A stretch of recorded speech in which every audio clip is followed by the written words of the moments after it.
যিনি কলিযুগের ভগবান, তিনি প্রত্যেকটা জীবের দ্বারে হরিনাম দিয়েছিলেন। মায়েরা, তিনি যদি হরিনাম না দিতেন তাহলে দুপুরবেলায় কষ্ট করে গরমের দিনে এখানে এসে আপনারা কীর্তন শুনতেন না। যতটুকু হচ্ছে তার কৃপাতে হচ্ছে।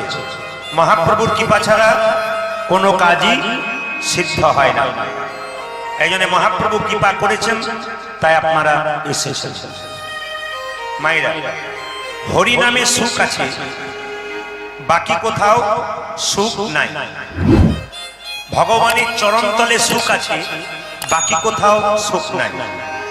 যেমন লক্ষ্মী নারায়ণকে জিজ্ঞেস করছে স্বামী, লোকে গাড়ি বাড়ি টাকা পয়সা ধন দৌলত পাচ্ছে, সব তো তোমার কৃপায়, কিন্তু শান্তি পাচ্ছে না কেন? সবাই তো গাড়ি বাড়ি টাকা পয়সা ধন দৌলত যৎকিঞ্চিৎ পাচ্ছে, কিন্তু শান্তি পাচ্ছে না কেন?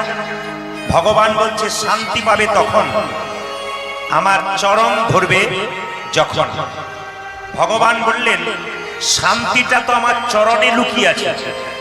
যে ধরতে পেরেছে সে পেয়েছে, আর যে ধরতে পারে নাই সে পায় নাই।